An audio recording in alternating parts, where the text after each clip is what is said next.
celebrating with me today. This is a big accomplishment here. 5 years is a long time for anyone to be in business or around. It's been, like I said, we've made some different decisions on what we're doing now. It's been wild and crazy this year with COVID, but we have a great lineup tonight. I mentioned everyone earlier, but I'm going to mention them all again here, and maybe as I mention their name, they can all wave to you somehow, some way. Hold on one second here. Okay, there we go. Now I can see everyone. So we have so many people here. Let's start with who we've already talked to so far. Ryan William from Chateau Lafayette Renal. So thank you. Yay! I'll do all of your clapping for you. So thank you very much. Barry and Amy Spirit from Two Kids Goat Cheese. They have the goat farm tour. I don't know if it clicks over to, yeah, there he is. Hi, Barry. I don't know if you can hear me or not, but their bandwidth is pretty low, so he might be able to. Okay, well, there's Barry and Amy, and I see his children working, slaving hard down there. I gotcha. Yes. We'll talk to him in a little bit later. He'll talk about his cheese. He's part of the charcuterie here. Rich Strube is stepped off to the left here, but he's here with Eden. We have Scott Vanessa up in Watertown with Tug Hill Artisan Roasters. Our first chef that we're going to be talking to, Damian Buhner and Mike Brown. And someone's dog is barking at me. So. I got it. You're good. Thank you. All right. Where's Damian? I see Damian somewhere, and Mike Brown from the Fish Friar. They're located right around the corner from here. We have Alex and Lauren, Alex Fiacchi and Lauren Markowitz from Mano. They're a nice Italian restaurant right around the corner from Eden. We also have Luke Houghton and Adam Giordano who will join us in a little bit of Pure Market Eatery out in Auburn. They've been great to be with here too. Who else do I got here? We've got Sarah from Dining Inside Out. How could I forget? Hi, Sarah. It's okay. I know that you would like to sometimes. It's fine. Yes. I own that. And then Chad, her brother, the tech guy. So thank you everyone for being a part of this. It's been really interesting to say the least. Like I said, this whole thing started off in 2015 as kind of like a dream. It was just kind of one of those things that a lot of things came together all at once. And I was looking for a different direction in life. But apparently whenever you want to plan out things, it doesn't go as planned, we'll say. So I went back to school, graduated from OCC and SU with a geography degree and a business degree, and took some classes up there in food studies. And I really fell in love with trying to work with farms and meeting all these farmers. I met Grindstone Farm through this whole program. And we really just started doing this in 2015. I graduated in 2013, and then it took about a year and a half, and I started this. And we started at Sky Armory. It was the most nerve-wracking thing I think I've done up to that date. But we had 38 people show up, 3 farms, and somehow, some way, I was on NPR and Channel 3 and Channel 9 and Channel 5, and it was really wild. And I was like, I was overblown here, just that it happened. And that was 5 years ago in July 13th of 2015. And we're still going. This year, we had a huge thing planned. COVID hit, and Sarah and I had talked, one of the first people that I talked to when we first did this, and when COVID first hit, and she had mentioned this, and and I had talked with Rich about doing something different, and it all just kind of worked out. And this is how we're celebrating 5 years this year. So it's different, unique, exciting. She does have a lot of other events, virtual dinners that are coming up soon. She can talk about those a little bit later. But she's been doing this. I think this is like your 5th one.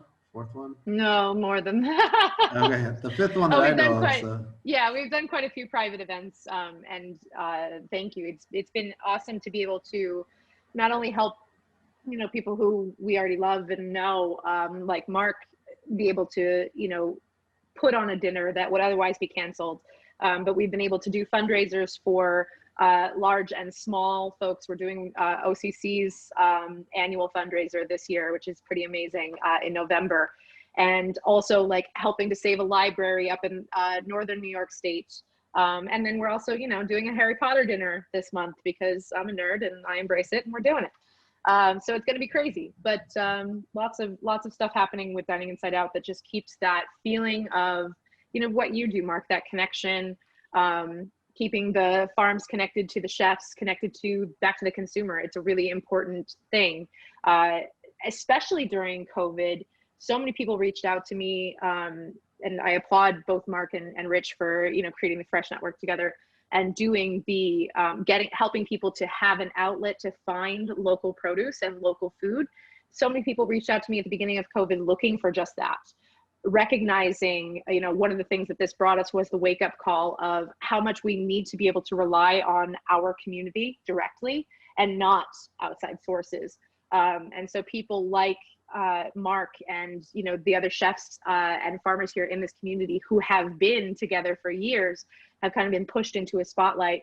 And I applaud you for helping just the everyday person find it, rather than understanding that you got to go to Wegmans to get chicken or goat cheese, that it actually comes from a farm, and those farms are here and those people are here celebrating tonight, which is an amazing feat. So thank you, Mark. I applaud you. There's your applause. You got one. Thank you. You're welcome. Thank you, everybody. And all those introductions, I see you, Eli. I wasn't meant to not mention you, but I see him there. I was scared of the knife. So. But anyways, enough of me talking. Let's go find Mike Brown and Damian Buhner of the Fish Friar and start cooking some scallops and eating so some it food. is time to go to your kitchen. So if you're on a second device, or if you have something where you can hear us in your kitchen, that should probably be enough. But I suggest having your phone with you, taking it with you, so you can kind of follow along with us. Chef, are you with us? Can you hear me? I can hear you. Oh, there's Rich. Rich, I knew he stepped away, but I didn't realize he stepped, He stepped across 2 the blocks street. away. Nice. That's funny. That's awesome. Hi, Rich. Hi, Mike. Hi, Damian. Hey guys, how are you? I'm doing We're well. good. Can you hear me good? I can hear you just fine. I just can't see you. Oh, there Yeah, he you're is. doing some weird things with the camera. There you go. There we go. I got 2 cameras in here, one from Damian and one from Rich. Okay. It's a lot. That's a lot to deal with. You're doing great though. All right, I'm just gonna look at Damian and we'll go from great. there. Just look at Damian. Perfect. Perfect. Okay. Chef, you're gonna All right, talk are us we through going? this nice and slow. Ready? Are you ready? It's nice and slow. Absolutely, I will. I am ready. Mike Brown, tell us first, where are you right now? I am in the kitchen of the Fish Friar in Hanover Square, downtown Syracuse, with my sous chef Damian and this guy from Eden. Nice. This guy. Nice. Thank you, Rich. Damian and Mike, let's talk about your dish first of all. Those tomatoes are from Wiley Fox Farm in Cato. They are fresh heirloom tomatoes. It is the last batch of heirloom tomatoes. Oh wow! This year, so luckily we got it in. Well, we're grateful to have it. Tell us a little about where you get your scallops from, and I guess the sustainability of your scallops, since obviously scallops are not from Onondaga Lake here. Tell us a little bit more about how you're local with it. Yeah, well, we support locally through Maine, actually. All of our scallops, all of our seafood, rather, here at the Fish Friar comes from Portland, Maine. We've got a direct line with a company called Free Range Fish and Lobster. They supply us 2 to 3 times a week down here at the restaurant with all of our seafood needs. The scallops that we get, the scallops that we get are 1020 scallops. That's the size of them. They're dry pack, and they're just a beautiful scallop. They're not pumped with anything. There's no saline. They're as organic as possible. Awesome. Now, when you say 1020, that means about 10 or 20 per pound, right? Correct, yeah. Okay. All right, let's see some skills here, Mikey. All right, Beautiful. so Nice and slow. Nice and slow. first things first is we've got our scallops drying over here. That's the first thing you want to do before you're going to start searing your scallops, anything like that. You want to dry them off really good. So we've patted ours dry on just one of our bar cloths. Next thing I'm going to do is I'm going to get my pan on. I'm going to get that ripping hot. For those that What does ripping hot mean? Yeah. Ripping hot is start on high heat. Let's get this thing to a smoke point. Oh, what is that? Wait, hold on. Smoke point. That's a chef term. That is a chef term. So I'm adding some of our extra virgin olive oil to the pan, and we're going to bring that to a smoke point, which is a little over 200 degrees, if I'm not mistaken. So we're just going to do that right now. Wait a second. Our scallops are over here. I'm going to salt them lightly. So for those people that are at home that want to dry this off, you can just use a paper towel, right? It's in the instructions to use a paper towel, yes. Okay. Yeah. And the paper towel's not going to stick to them. It's not going to adhere and tear off of it or anything like that. It's fine.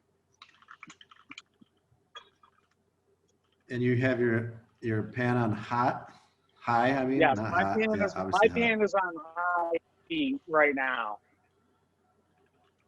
Full 80,000 BTUs, I think. All in one burner. How did that happen? I want your equipment guy. All in one burner. Isn't that great?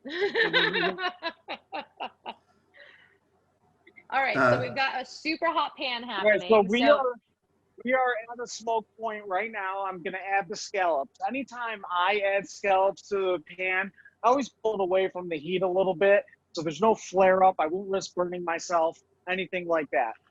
Gently, I'm going to take my scallops salted side down, and I'm going to lay them in the pan.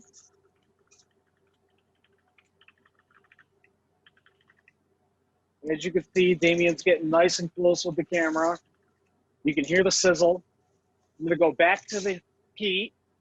I see a lot of space in between those scallops. Is that important? Yes, it is important. You want to be able to give the scallops the room to breathe.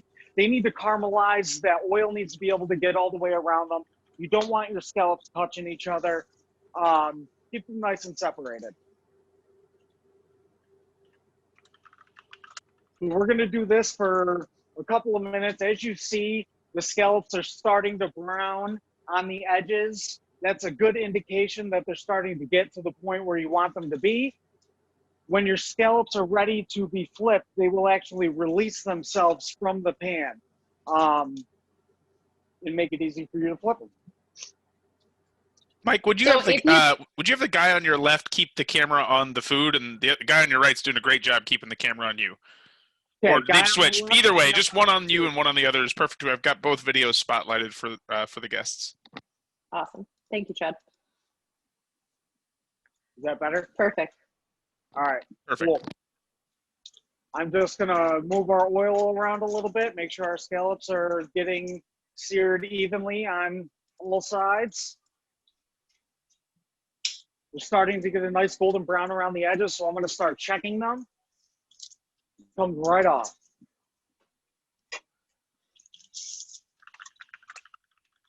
So what are you looking for when you're searing these? Like, when do you know when it's time to flip them? When you see that golden brown edge and they start to separate from the pan, the scallops will release themselves from the pan. They won't stick to it. That's when you'll know they'll be ready to go. So then at that point, you really just want to flip your scallops over, let them sit on the heat for a second, and then turn the burner right off. So as per your instructions, about 1 to 2 minutes on that hot side. And then once you flip them, go ahead and turn your burner off because the residual heat in the pan will finish those scallops. Correct. And I'm looking for a scallop that's right around medium, you know? So for us as chefs, we touch them, we feel them, you know, and that's how we know. For you at home, just give it a solid minute, a good 60 seconds right on the pan after you turned the flame off. and then pull them off, put them on a nice clean cloth or a plate, and let them rest for another minute. Why do you let them This is rest? it's gonna carry over cook. It's not gonna bleed all over your plate. You want your scallops to relax, the juices to relax in them. You know, you don't want to go right to the plate with them. You'll end up with a pool of grease and scallop stuff all over the plate. All right then. Yeah. Don't want that. So, No one wants that. Let your resting. scallops rest, everyone. Yep, they're resting. We're gonna go over to our plate.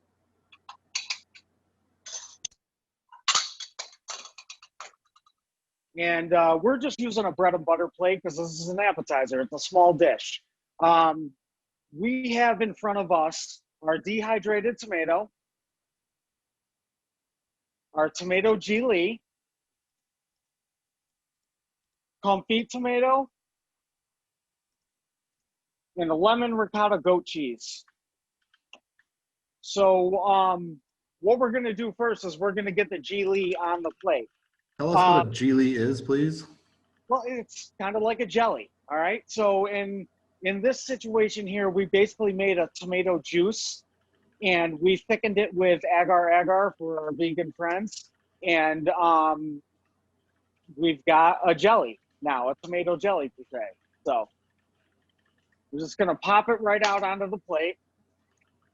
Should pop right out of the container that I sent for you.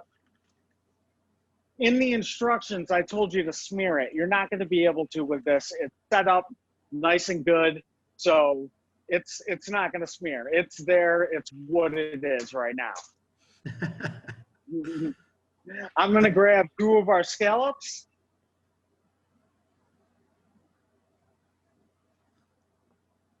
Lay them about. I'm going to come over to our confit tomato. What is a confit tomato, if you could tell me, So please? confit is really anything that's cooked in fat. And in this case, I chose extra virgin olive oil for our fat. But this is slow cooked heirloom tomatoes in extra virgin olive oil. We did it with a little green onion and some garlic, simple. And that's it. I'm going to take a little of our oil, press around the plate. We'll come back over to our goat cheese. Just going to use my fingers. We're just going to crumble a little of the goat cheese around the appetizer like that. Bring our hands off. And then finish it with our dehydrated tomato. Beautiful. Pretty simple. Everything's there in front of you, packaged nicely. And the scallops is really the only tricky part. If you have any questions about that, I'll be happy to answer any. Now, here's a question for you. If you are to undercook a scallop, you're still okay to eat it, right? You're still okay to eat it. Yeah, our scallops are so fresh. These were in the ocean 2 days ago, honestly. The ones that I just seared up, the ones that you got in your package were in the ocean on Wednesday. So that's how fresh these are. They could be eaten raw when they come in. Eating one rare is not going to hurt you at all. Scallops are actually the safest seafood to eat raw. Yeah. More than oysters, actually. I'd like to jokingly add our Dining Inside Out disclaimer now. But no, you are definitely right. I see a lot of folks in their kitchens right now. Veronica Hartman, the scallops are delish, I hear. Yes. So we've got lots of folks kind of still finishing up in your kitchen. I know this was a feat. This is a powered by Dining Inside Out event. So Mark and Chef Mike and Damien and Rich also helping you to sear scallops in your home, kind of getting an advanced lesson at the same time. It's pretty cool. Welcome. Awesome. So we're going to open up the rooms, open up our tables to let folks enjoy their dishes, unless anybody has any specific questions for Chef Mike and Damien. at the Fish Friar. So if you do, put them in the chat, or Chad, can you take Robert Tornberg? I think that's Julie over there has a question. She's waving. I see waving. There we go. Go ahead.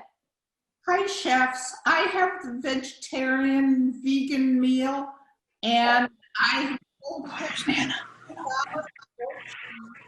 have the little green tomato and Yes. a little thing of that tomato aspecty thing, and something strange with garlic.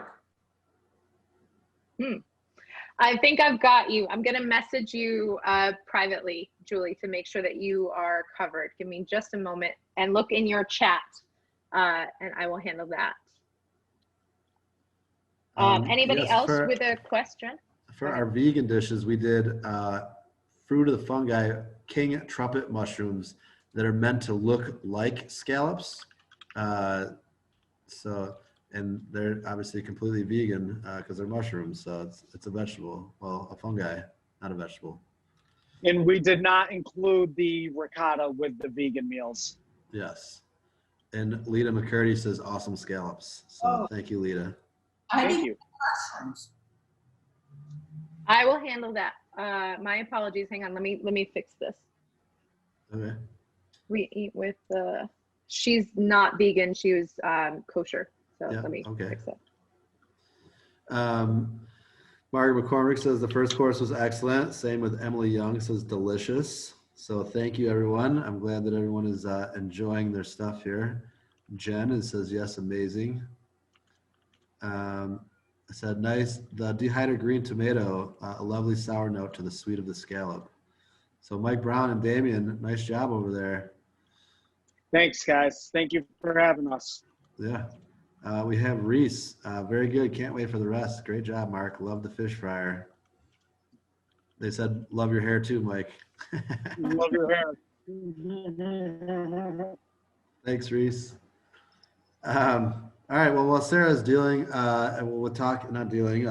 with Robert and Julie Tornberg here, I am going to let Eli here. He is next up on the docket here. Elias Kushner That's is, a wrap. like I said, I met him through Main Street Farms about 5 years ago. He is one of the first chefs that I've worked with way back when. Well, as far as Farm to Fork 101 goes, I've been in the restaurant business for about, 25 or so years. We'll stick with 25 years. But he was one of the first that have been part of the Farm to Fork 101. So, hi, Eli. Chad, if you can unmute Eli. I can ask him to unmute. So Eli, you should see a button now to allow yourself to unmute. Right. There he is, Eli. All right. How's it going, everybody? Hi, Hi, Eli. Eli. Good. Good to see you all. Thank you very much for having me. Mark, it's been a pleasure knowing you for as long as I've known you. It's been awesome coming from where I came from. And I came from Manhattan before I moved to Central New York as a chef. But coming here and meeting Mark and working with him and being involved in the dinner program that he runs has been really nice and rejuvenating almost for me to kind of allow myself to be creative and to get the name out and to see and to provide people with proper nutrition and proper technique and good food, so it's really it's been a real pleasure to be part of this whole.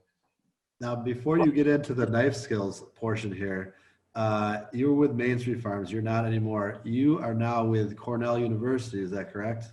Yes, I work for Cornell. I've been a chef there for about 2.5 years. And yeah. Anything else?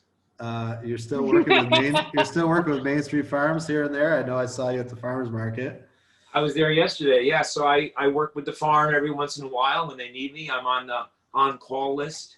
So when I'm not working, I get to go to work again. I think that it's really fulfilling, more so that I've moved to this area as a chef to be able to literally get my hands dirty, to help out whenever is needed. I feel it very connected to the land or to the farm or to the people, to the food more than anything. It's been a real gift, if you will. So. Now, I don't know if anyone knows this about Eli, most won't, but he was part of the very first Chobani cooking competition we had at the Onondaga Lake Cup Fest.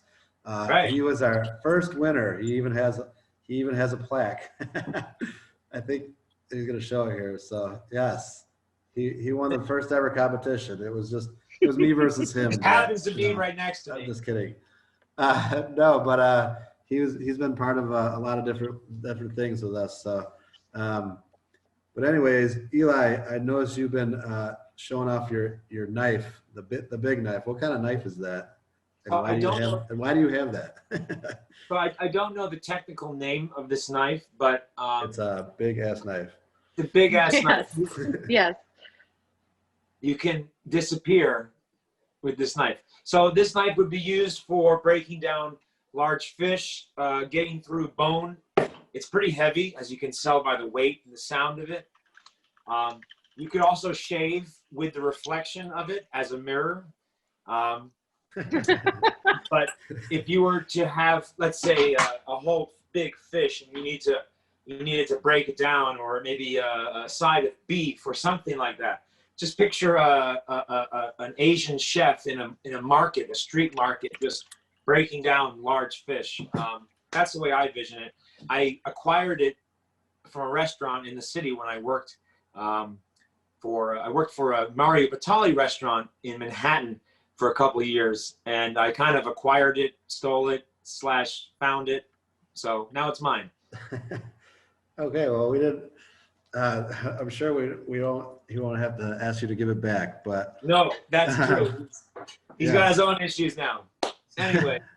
So as far as the vegetables tonight, you got the vegetables from Main Street Farms, is that correct? Always.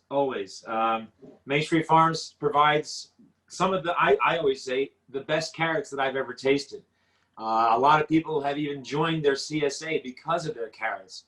The consistency, the flavor, I say consistency because of year after year, season after season, they're able to achieve a very unique flavor.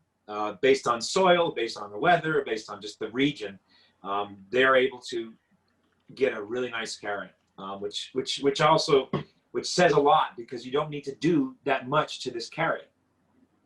Just add water and salt and you have a carrot. You can make the carrot taste like a carrot. It's about simplicity. Yeah. What other kind of vegetables you got? I also have some dino kale. Dino kale is a variety of kale. At the farm, we grow red Russian kale, curly green kale, and dino kale. Dino kale tend to be more uniform. It has a thick and rough texture a little bit, but I like it better because it's very uniform and it lends itself to good uniform cutting. So I'm gonna show you. I chose this to show you a specific cut. I also brought just an onion, things that we always use. The world always uses an onion, okay?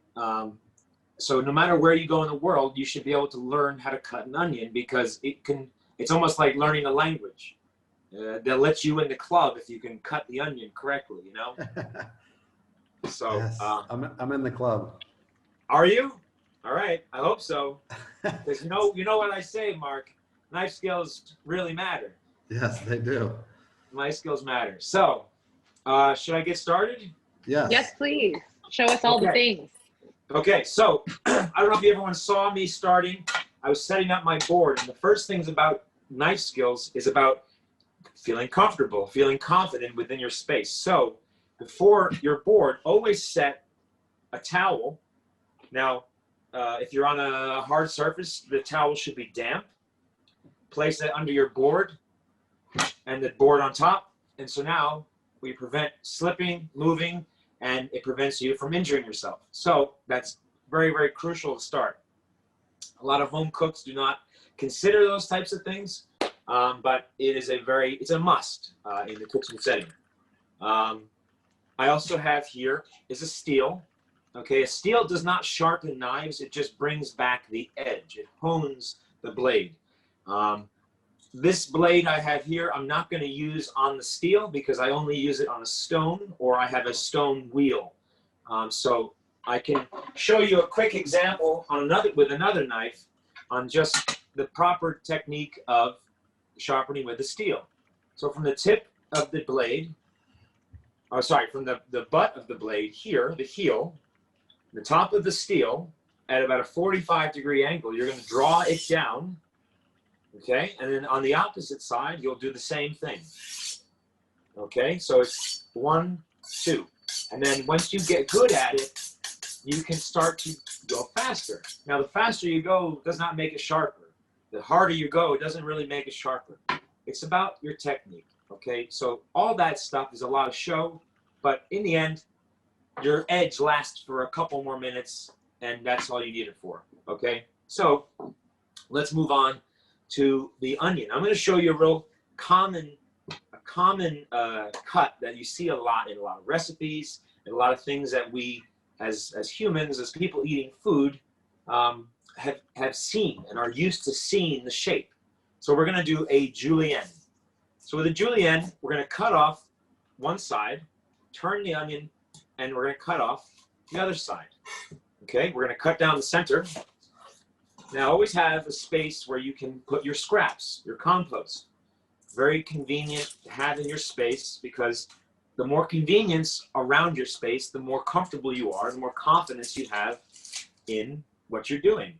Okay, so you remove the outer layer of skin, and there might be even a thinner layer that might be a kind of annoying, and it seems like it has a bit of the skin left on it. It's okay to remove that. Okay. Put it to the side. Now, the objective is to keep the nose of your blade on the board, okay? And your left hand, if you're right-handed, your left hand will be in a C-like shape, okay? Gripping the onion, so that way it's secure, okay? So now it's secure in the air, so it should be secure on the board. Now, I turn my onion so it's facing me, the round side facing me. Or, I mean, well, if I'm going to show you, but that same motion, so now the round sides are facing the outside walls. And we're going to keep the blade on the board, and I'm just going to turn so you can see, and we're going to start rocking. The rocking motion is drawn from the wrist leading into the elbow. And so its idea is to rise and draw, rise and draw. So the motion is a very smooth motion. Now, this is the part when people get kind of don't know what to do. When you get to this point, push it over, okay? Push it over and begin to slice again, okay? Very simple, a julienne. A julienne can be used for sauteing. A julienne will be seen in maybe sausage and peppers with onions, you know. And then a julienne can be varied in size. So a julienne normally is about 1/8 of an inch wide by about 1 to 2 inches long. Now you can do a thick julienne, a medium julienne, and whatever you think the application needs. Okay. So very, very common is a julienne. Okay. If anyone wants me to stop, please let me know. Okay. I guess that's a no. Okay. Good. Good. So we're going to move on to the carrot. I've chosen a fat, squatty carrot because it's a little easier to work with. And I've pulled out a tool that pretty much everybody should have, which is a vegetable peeler. A vegetable peeler is considered a knife because it is a sharp edge. And I wanted to show you something that we might not consider something useful. Okay. So the idea here is we're gonna do I'm going to show you a very fine julienne, but I'm also going to show you a brunoise with the same carrot. And we'll show you about 3 different cuts with this. Okay, we're going to start by using the vegetable peeler. Peeler, you're doing great. Thank you. Okay, and very firmly, I want you to make strips, but with the firmness of your of your pressing, we're going to get a nice solid shaving, if you will. And this cut is so simple, but it will make you look like a fancy chef. Okay?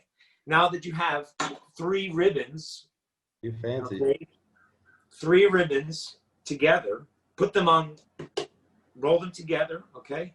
And you could do it on a bias, you can do a straight cut, and that same julienne motion, okay? That same julienne motion, now we have created a fine julienne. Now that was so easy, it was made with a vegetable peeler, okay? Now, everybody's got one. And we also could do is we can leave those strips in ribbons. And these ribbons could be dressed with a vinaigrette and garnished on top of a piece of chicken, or could be used into a salad. So you really don't have to use your knife. You could peel this whole carrot and it would be a beautiful garnish for a lot of different things. And you can mix it with these julienne onions after you've sauteed them. So it's all about designing your meal based on how you cut your food. So my theory is that if you learn to use your knife well, you can be a better cook or better chef because you've thought about it, okay? You're a Penn and Teller with Mary Jo. There you go. So I would love that. He's not the silent Let's one. make it happen. Anyway, so we're going to move on, okay? We're just going to move on to another very useful cut, okay? Something you'd see within soup. So now that we have a flat edge, safety, that's what comes to mind. Is a flat edge means safety, okay? So we're going to just remove the end into the compost. It's always good to find that safety, that solid foundation, okay? Now, to create a small dice that you'd use for soup, again, we're gonna come into the carrot about 1/4 inch and create a plank, okay? And I'll create one more. And the key to good knife skills is having a sharp knife and feeling comfortable with your knife, okay? Again, we'll take those two pieces of the planks of carrot, put them together like we did with the peelings, and we're going to go about 1/4 inch in, and we're going to create another thin plank, okay? We'll put those together, and again, with the C-shaped form with your hand, you're going to secure the carrots onto the board, and you begin to start to rock across, okay? And now we've created a small dice. All of these cuts derive from the same type of fashion of getting there. You have to cut it down into a plank. You have to put it into a stick. You have to cut it into a cube, okay? It all is part the same process. If you can all see, we have small dice. Now this is something you'd see within a soup, okay? You see within a soup, you might see within like a sofrito, maybe a smaller. I'll show you a brunoise. A brunoise, which would be a nice, something that you don't see very often, but it's something that chefs like to do because it's, you know, it's fancy and it's small and it makes us look cool. But a brunoise is a very fine dice, a very fine dice. Okay, so we take shavings, very thin, you know, we're talking 1/16 of an inch maybe. And then you begin to cut those planks, those sticks again, sorry. Okay, and you break those down. Okay, and now a brunoise you would not see normally in many restaurants, but when you would see it, you might see it as a garnish. You might see it seen in like a mignonette, a sauce that's garnished on top of oysters. Okay, so I don't want to look at the board because then I might see what I'm doing. But let's just take a chance, you know. The nice showing off right now. You know, it'll be fine. It'll be fine. All right. Eli, So can you talk about the way you're holding your hand? which hand? The knife hand? The non-knife hand? Yes, of course. Let me just get these on the board. So very crucial about the knife hand Now, I was just talking about this with a cook at work today. The idea is you do not want to choke up on the knife because it limits your ability to rise, okay? It limits your ability to create leverage. So the idea is to, personally, I like to have my pointer finger resting just where the handle meets the base of the knife. And then my thumb is kind of relaxed just underneath that on the other side. My hand here within this part is almost loose, okay? If you're a drummer or you know that the idea behind is creating this looseness, but it's tight in the top. So what I'm doing is creating a looseness and creating this ability to rock smoothly, okay? It doesn't come overnight, but with practice and the idea of keeping the blade on the board is very crucial. If you care, then you can learn. And that's what I always say. Now, if we look at this brunoise, it's very, very fine dice. Beautiful. That looks good. Okay, beautiful, beautiful. That's what I like to see. Beautiful. Okay, moving on to the next cut. We're going to talk about a chiffonade. A chiffonade. This is our last one, right, Eli?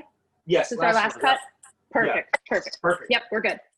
Okay, so the chiffonade you'll see done normally with leafy greens, spinach, basil, sage. So today I'm going to do it with kale because it is large and it is pliable, okay?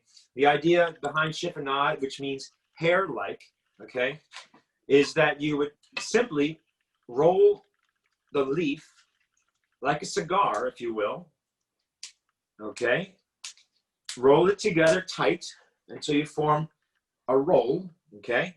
And with that same C-shaped form with your left hand and your loose, tight grip with your thumb, okay, with your right hand, slowly start to rock and create thin ribbon strips with your knife, okay? And these cuts will be seen as garnish. These will be seen as, you might add a chiffonade of basil to a pasta dish at the end when you're adding the Parmesan cheese and the olive oil, and then you finish it with, you know, a splash of basil, or, you know, chiffonade sage within some brown butter, just to hit the surface, and then it begins to crisp. It's very important that you understand why you're cutting things the way you are, because then you know how it's going to react with time and temperature. So knife skills, I say it again, knife skills matter. Well, Eli, thank you very much, Eli. I don't know, everybody's on mute, but I'll clap for you here. There you go. Well done. Well That done. was Thank you good. so much. And those have been great. So I know people are getting hungry again. So It is time. It is time to do some, let's meet up with Alex and Lauren over at Amano, and they can tell us about the Nana chicken lasagna.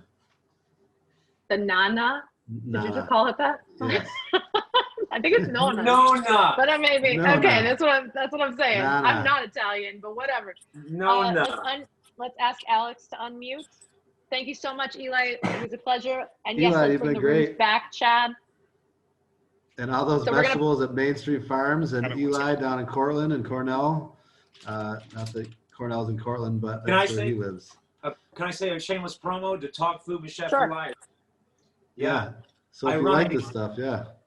If you enjoyed what we just talked about, please check me out on Facebook at Talk Food with Chef Elias, or again on Instagram, What's Edible Chef, or Talk Food with Chef Elias. Same thing on YouTube. Thank you all very much. I really appreciate Thank you, the Eli. time. Eli, Cheers. thank you very much. Yeah, he was he did one a knife skills since the beginning, and I love his knife skills session. So, Very anyways, cool. Alex, let's get to the You got Nana. everybody back. You're good. Awesome. Everybody's here. It's time for Alex and Lauren to take over this show and feed us the main course. All right, all right. How's everybody doing tonight? My name is Alex. I have my Alex. brother Noah here as I well. know. He's the He's camera really guy, good. and you'll see his face every now and then. You might have seen him at the pizza cooler at Amano. And then this is my girlfriend Lauren. She is Hi, a Lauren. co-chef here at Amano. So first things first, we are located at Mano at 344 South Warren Street in downtown Syracuse, a block away from Eden and a block away from Fish Friar, right in the middle. Rich might have walked past us when he walked back into Fish Friar. So what we're going to do here today is the Nona chicken noodle lasagna. So what we did was make a lasagna out of a carrot dough. Actually, funnily enough, the carrots that Eli was talking about earlier were the carrots that we used. We dehydrated them in a dehydrator and then ground them down into a powder, so you can get that nice orange dough, and you also get a little bit of that carrot flavor. So you'll be able to taste the carrots from Main Street Farms that Eli was talking about earlier. So that's pretty fun.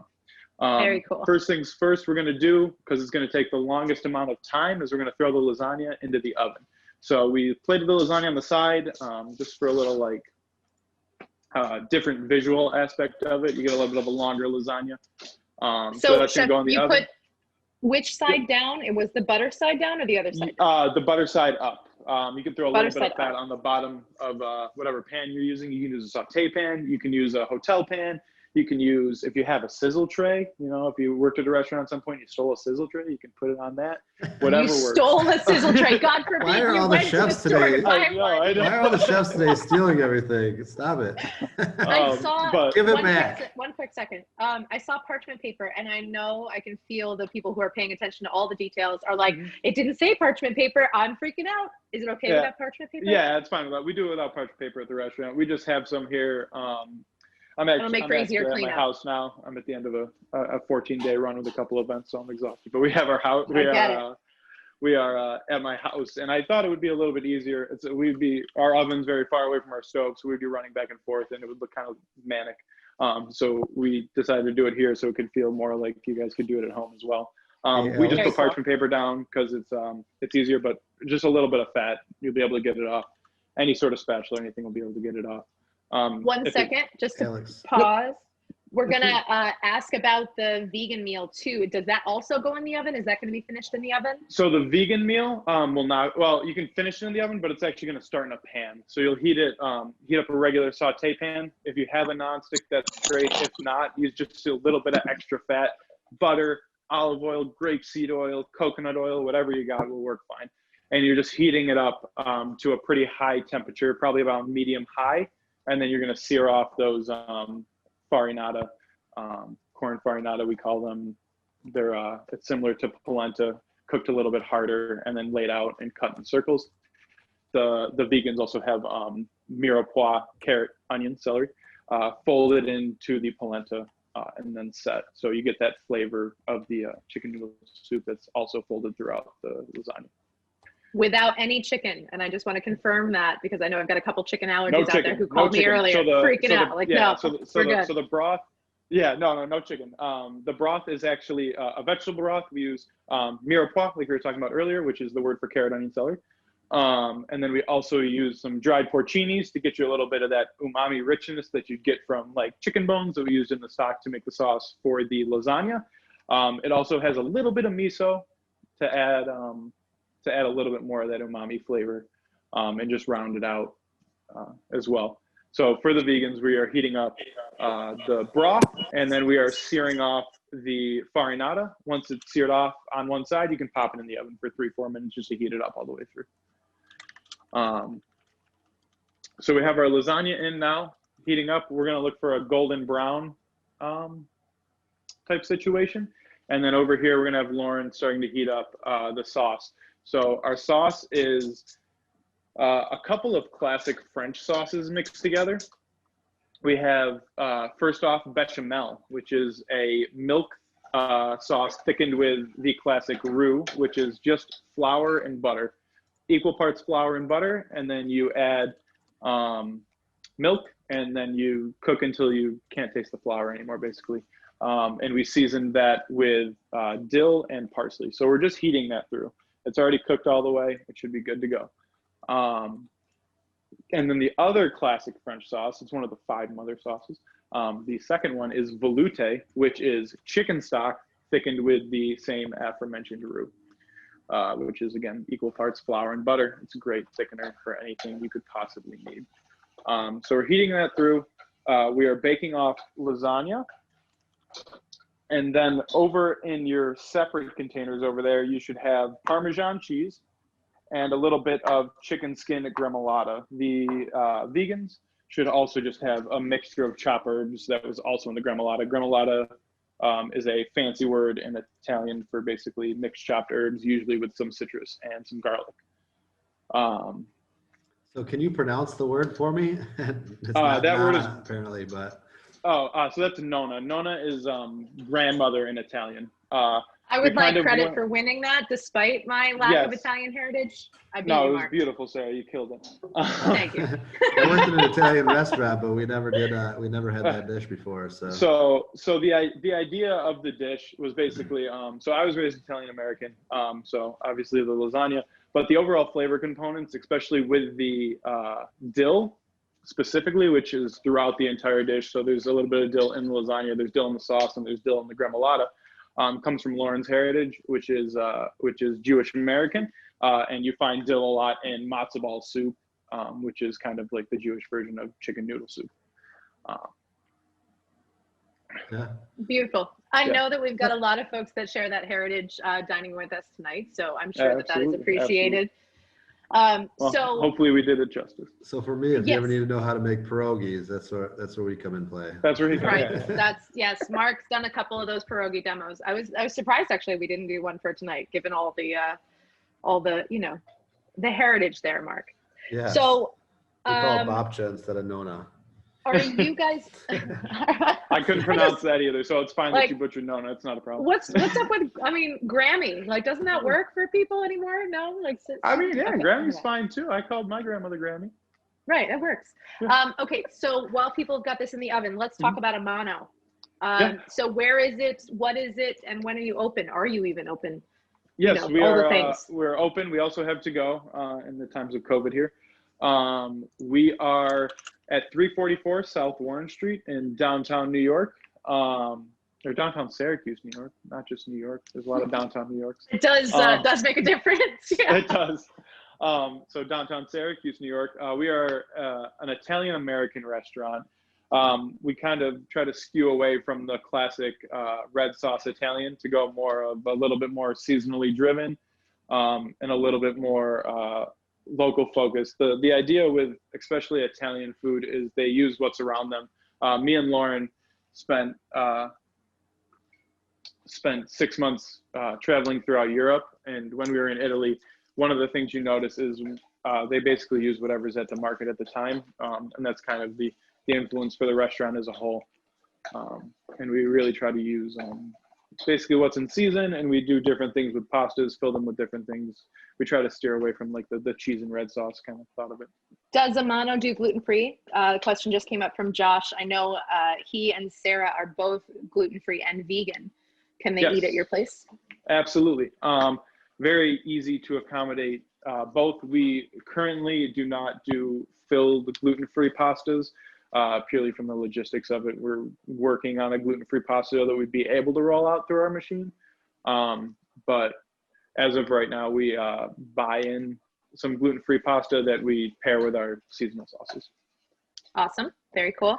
And did you and, sorry, I have to throw the shout out there because it's the one thing that you and I have in common is that you were at CIA, I think right after me. I think you're a little younger than I am, maybe a lot younger. I'm not sure. Cause I went late. So there's that. A Culinary Institute of America graduate from Hyde Park. Is Lauren also a culinary? Yes. Grad? So me and Lauren both graduated from the Culinary Institute of America at Hyde Park. She graduated about 6-7 months before me. Oh, rock on. Cheers. During our externship, I went to work for Mark Vetri in Philadelphia, where Lauren was also working, and we met. So that's how we ended up meeting. We didn't actually cross paths at the CIA, but yeah, it was. What a really cool. That's at one of these places in Philly. I'm Philly, right? Pittsburgh. Yeah, we were in Philadelphia. She worked at Vetri, the flagship, which is a very small, exclusive restaurant, and also Alaspina, which was a gastro pub that Mark had. I spent time as a sous chef at Osteria, which is their larger concept Italian fine dining. specifically on wood-fired cuisine. So we had a wood-fired grill and a wood-fired oven, similar to Rich. He does all wood-fire, so he ups us, but we tried our best. It's not a competition. It's not a competition. No, rising tide raises all ships. Alex, we have a question for you from Mary Jo. It says, time for pasta to cook. I think she's talking about the lasagna, right? The lasagna, yep. So everything in the lasagna. So the lasagna, before we built it, we blanched off the pasta, so you don't have to worry about cook time of pasta. All we're looking for is melty, brown, delicious cheese. So there's just butter and cheese. So as soon as you see that cheese start to crisp up all nice, it'll be done. We're actually probably getting pretty close there. No, it'll come through with the camera. We're probably looking pretty close to good. Beautiful. Yeah, so let's just pull this guy out. Yep. So it might fall apart a little bit. That's okay. Nothing's wrong with a little rustic plating. So we got the nice crispy brown on the cheese there, and nice crispy brown on the pasta. And then on the inside here, so we have braised chicken with the mirepoix that we talked about earlier, which is celery, onions, and carrots. And then there's also some Parmesan cheese, and then that bechamel sauce that we talked about. It's layered in, baked for about an hour beforehand. So all the pasta is cooked all the way through. You're just reheating here for the most part. And then we're heating up the sauce over here. We're gonna go to plate up in a minute. I'm gonna let it cool down for just a second so I don't burn every bone in my body. All right. Beautiful. That looks great. Thank you, thank you. All right, so we have our hot sauce here. We added a little bit of water to the sauce just to thin it out a little bit, so you get a little bit more of that soup texture. It's got, I would say it's kind of a cross between chicken pot pie and chicken noodle soup. We made up the name before we completely tested out the dish. So Nona would be proud. Actually, Penn Dutch chicken pot pie is made with like lasagna style noodles. So like Pennsylvania Dutch German style. Oh, yeah, absolutely. And that's my favorite dish. Like that's it for me. Hopefully we can live up to that and see what we can do. I mean, I'm gonna cook mine later, so we'll see. Perfect. Let me know. Text me. I will. I totally will. All right, so we have our sauce here, which is just thinned out. So we have 2 portions here. So this is about 8 to 10 ounces of sauce. We probably heated it up with an ounce of water. When we're nice and hot, we're just gonna throw some down in the middle here. And then I'm going to give it what we like to call in the restaurant business a little swirl. Yeah. So now that we're there, all we're gonna do is take our lasagna. We have a spatula here, and just kind of hold it. It might be a little hot, but it should just be able to be lifted right off and slid right onto the plate. All right, I'm just gonna get this out of my way. Let's keep the area as clean and organized as possible. Noah, you're doing great on the camera work. Oh, you're doing great on the cam work. It's beautiful. And then what we have here are 2 toppings. So a little bit of chicken skin gremolata. So the chicken skin is basically roasted off underneath 2 sheet trays till it's nice and crispy. And then we chop that up with a little bit of dill, some parsley, a little bit of lemon zest that we dehydrated so it doesn't get too soft. And then we also dehydrated the garlic that's in there as well, so it didn't moisten down the gremolata as well.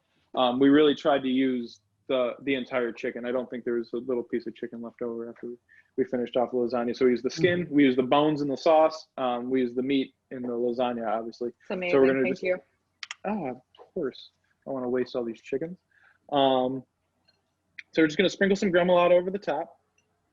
Liberally, use it all because it's, I mean, tasty in my opinion. You guys can be the judge of that. And then we're going to come through with just, this is a little bit of Parmigiano Reggiano, the classic king of Italian cheeses, as they say, if you will. And then we're just going to hit it with the Parmigiano Reggiano. Boom. And we are good to eat. That is beautiful. Thank you so much. Wow. Oh, of course. Enjoy. That looks good. Thank you. So for the vegan folks, so they're searing that those farinata cakes. So they're basically polenta farinata. cakes. Yep, and And they then should be heating the soup. Yep, and then the soup can go in the bowl. I would suggest for splashing and burning purposes to put the polenta cake into the bowl first, and then pour the hot soup over the top. And then you're going to top it. Thank you. And then you're going to top it with the we'll also call that gremolata, just without chicken skin. Still hits all the earmarks for gremolata, so we'll call that gremolata as well, over the top as well. Beautiful. That looks great. All right. And Thank you. Of course, enjoy. Thank you. And Josh Hammond says delicious and thank you. So Yes, good. Awesome, Yeah. awesome. Really good feedback coming in. I've got some private messages that I'm setting aside, so you guys get them later. yeah, Great. next up but we yes. have Sarah. I think Barry down at Two Kids. Yeah, we're checking in with Barry at the farm. So just shout out to Amano, to both Alex and Lauren. Thank you guys so much. The packaging was beautiful. You did a wonderful job. Perfect. Well done. Don't forget Thank you Noah. very much Don't for forget having us. Noah down there too. All right. It was a pleasure. Oh, Yeah, yes, no, Noah. with the Excellent camera work. Well done. Well done, dude. Well done. All right. We're skipping over to Barry. Try not to congratulate yourselves too hard over there. Guys. All right. Well, we got Barry down at Two Kids with his family. I think he's got him. I think he's got him working. Where's the farm cam? I see it. Of course he does. He's got him working down there. He totally does. Chad, can we zoom in on GC? Not the farm cam because they're done milking. She's good. Wait. Yeah, I think we're good. Just been a little sweet. Bear with us just a second. We're gonna mute Alex. Chad. Yep, There we got him. go. Where's GC? It's Two the Kids. Two Kids GC. The other Two Kids camera. Got it. Sorry. We've got two cameras going for Two Kids tonight. Okay, there's Two Kids GC. They just need to unmute. I Now, so- unmuted Chad. How are you doing tonight? There we go. So Hi, Barry. Barry is out in Kyler, New York, and the connection is a little bit spotty, but this is what it is. This is where farm country happens, although it is everywhere. So thank you so much for being with us tonight, Barry. And Well, for the thank cheeses. you for having me. First off, I have to congratulate Mark on 5 years. Thanks, Barry. Second, I have a major issue following up Mike Brown, Chef Eli, and Alex. Come on. Like, you set me up for major failure, Mark. No, dude, you're good. I just feel like I have nothing for you. No, these Just show people us want to know. They want to know about your cheeses. I've had several questions saying, please, can you tell us what cheeses were in the box? Just show us a picture of the goat. Okay, we'll and get- you got him. We'll Yes. get to that. We're gonna introduce my youngest son and number 2 of 2 kids, Phineas, and my oldest son, Bergen, is number 1 of 2 kids. Hi, Phineas and Bergen. Sarah, I know You're you both give me a number 1 bad in my time about book. having baby goats all the time. I love baby goats. I Mark can't says help they're it. both number 1 in his book. I can't help it. So I don't have any baby goats, but we have some calves, and the boys are going to feed them for us. So I'm going That's to exciting. follow them around, and I'm going to give you a little outside tour here. I'm going to switch cameras here. So these guys are we're feeding calves tonight, and then we'll give you a little outside look of the farm. I have to bring the cuteness factor in because I don't have the technical factor that those guys that were in front of me do. We have our farm dog Raven. She's our black standard poodle. But we have Ned, who is going to end up some family's dinner someday, but he's being taken well care of now. And this is Lucinda. And Lucinda's going to be staying here. Her mother, Liesel, is one of my top producers. But they get fed twice a day. They get milk twice a day, and then they get free choice feed twice a day as well. But Beautiful. this is why my internet is sketchy, because I live out here. That's the only neighbor you can see across the road from me there. You can barely see their house. We actually can't. Oh, there it is. Now we see it. You are way out there. This is in Kyler. And every time we do a show together, I always ask where it is because it's just like Egypt. Well, Kyler, I know that last time I was down in that area, I went hiking in the Highland Forest, and they are on the south side of the Highland Forest. If anyone's ever familiar with that area, so they're back. That's their backyard. That's Highland Forest right there. Beautiful. Yep. And then my front yard, actually, if we go over this way, you can't see it because of the trees, but that is actually Toggenburg Mountain behind that tree line. So if you're a skier or I have been out there Toggenburg. because I've been to Toggenburg. I don't ski, but I've been out that way. I did a wedding out there. So you're 5 minutes from me at Toggenburg. Got it. So this is our little goat barn that you were in and watched us milk in. Yeah. And then last year, because we've added so many cows, we put up a cow barn, and we put up basically a mini freestall barn, just like they have at the big farms. So the girls have nice soft beds to lay on every time they need. Beautiful. And that's where they eat, and then they get pasture whenever they want. And we have down here, we have our replacement animals. So you keep calves every year and keep adding to the herd. So we're growing thanks to Mark, thanks to Chef Rich Strube, thanks to Chef Alex, everybody that Mark has kind of put me in contact with is buying cheese and helping us grow. So we came in, and the farm cam has been set up in our milking area, which is basically the center of our barn. Got it. And then we have all our goats back in here. Awesome. And Sarah, if we do one of these in February that I'm part of, you'll see baby. We're doing it. February. Mark the calendar. Maddie, I want baby goats. Because everybody right now has been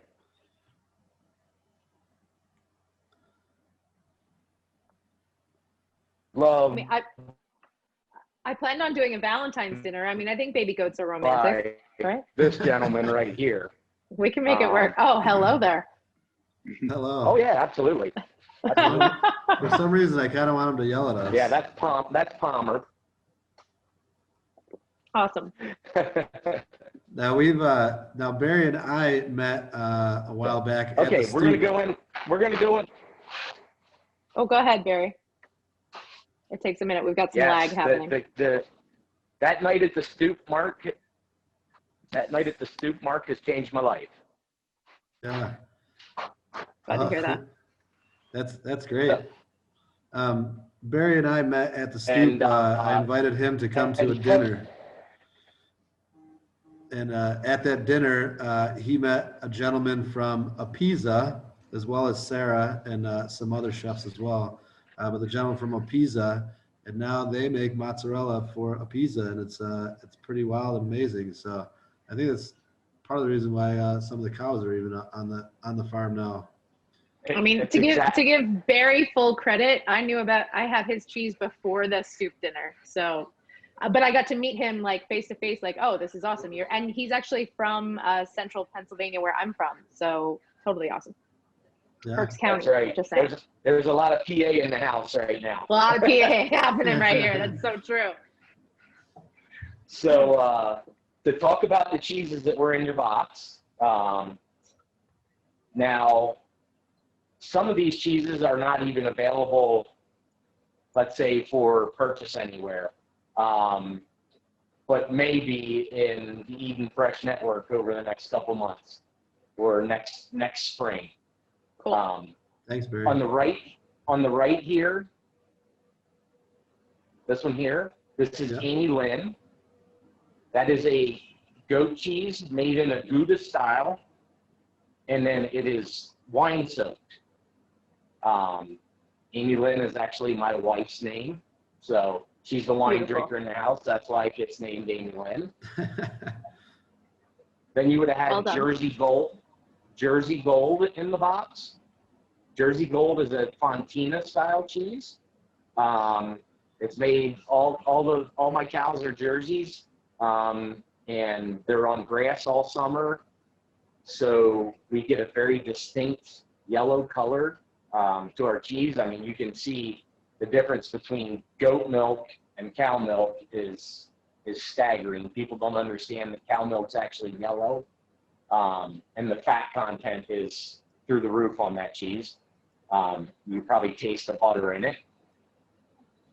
And then we have our Plain Jane Chev, which is the flagship My favorite.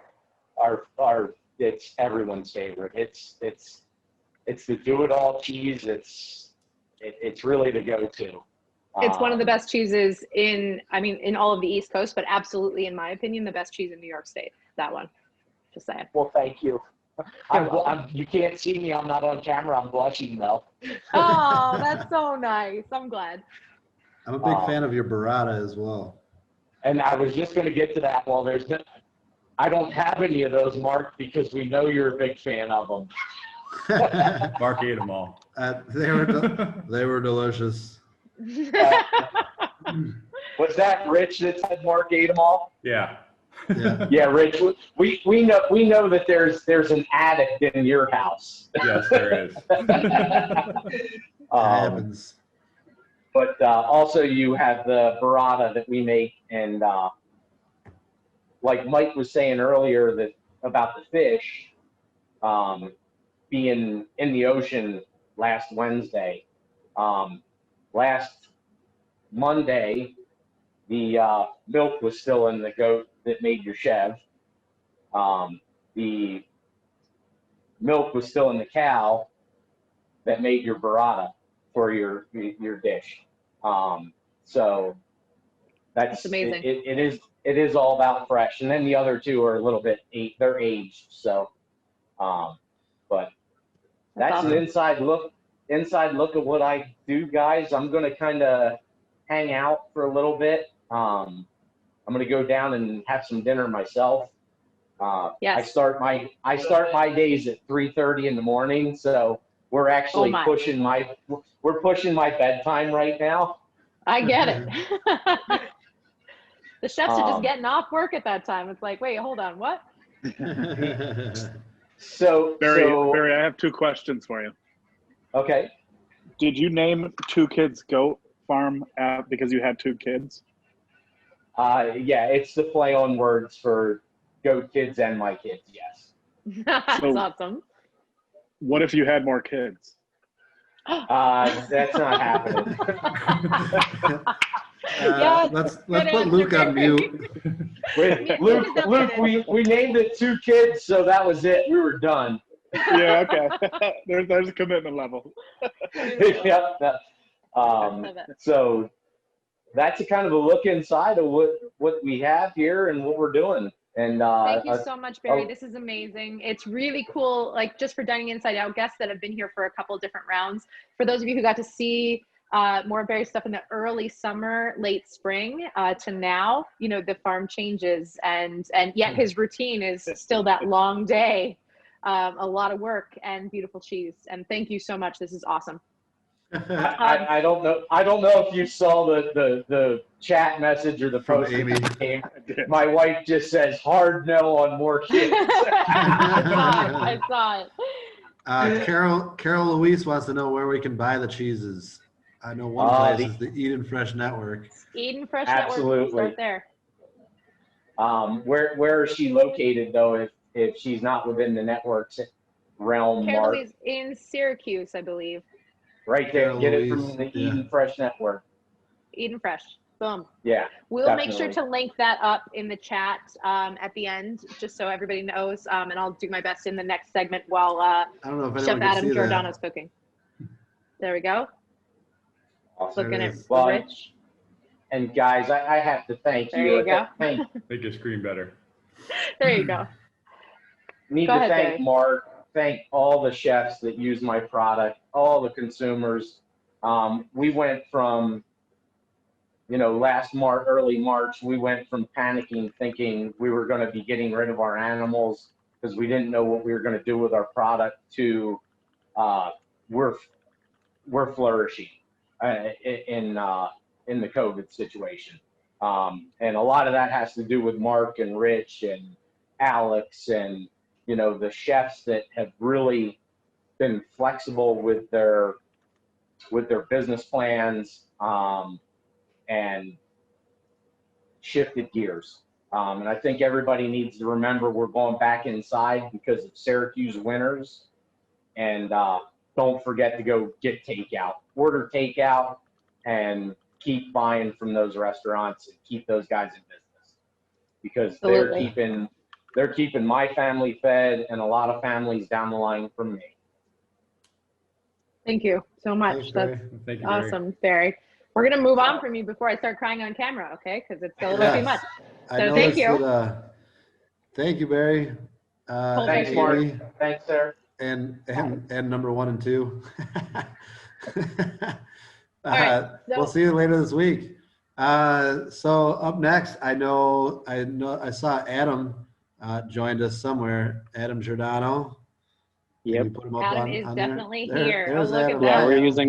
we're using one camera just to make it a little bit easier. All right, Adam and Luke from Pure Market Eatery out in Auburn. Thank you both for joining us. There's Adam.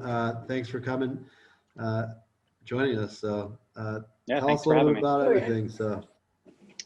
Yeah, so today we have our coconut milk panna cotta that we added a little bit of coffee and some chocolate to. Then we have a coffee caramel, and then a vegan and gluten-free and nut-free chocolate chip cookie.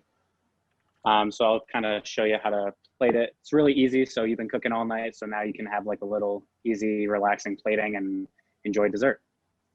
So you're gonna hold take on, just a moment, Yeah, Adam. I'm sorry. I just want to let everybody know it's time to go back to the kitchen. So if you're there, this is the time to get out that warm bowl of water that's in the instructions. So if you warm something in the microwave, maybe you have a container of water. That's the only thing really you need for this as far as cooking equipment. So you can turn your ovens off. At Chef, their ovens were at 400 degrees just a few minutes ago for the lasagna. So if they turn it off, they could put the cookies in and probably leave it off, right? Yeah, absolutely. You're just warming the cookie just a little bit to soften it up and get that nice chocolate melted chips feeling, you know, right out of the oven. So. Flavor. Oh yeah. Beautiful. Okay, so. The panna cotta? Yeah, so I use coconut milk. I really like it just because it's versatile. You can use it for a lot of different cooking techniques, but for vegans especially, it gives it that same creamy flavor that heavy cream would give you, but you don't get that coconut flavor directly. So this has a lot of chocolate, coffee in it, so you don't get that, you know, upfront coconut flavor, which is nice. Beautiful. All right. So yeah, and then the now cookie as will well. You walk us through that? Yeah, absolutely. So you're gonna take the panna cotta, you're gonna let it sit in the water just to melt just the edges a little bit to pop it out. I'd say about like 10 to 15 seconds is pretty good. You don't want it too long, otherwise it'll melt the whole thing. And then if you have like a little sharp instrument, I have a big knife usually. I would use a little knife. a little sharp instrument. He grabs a French knife. Should we get Eli's knife that he has? So that you can use it as a we mirror? use that big knife to cut it open. So you're gonna poke a hole in the top. We don't need What's that doing is just kind of helping release the panna cotta. You can kind of squeeze it a little bit and shake it out. There you Beautiful. go. Oh, look at that. Then you're gonna take your warm cookie, put it right on top. And then take your coffee caramel, which is also vegan. I use oat milk. I love using oat milk for a lot of recipes, just because vegan, nut-free, soy-free, you don't have to really worry about too many allergies. Gluten-free as well, And gluten-free, yep.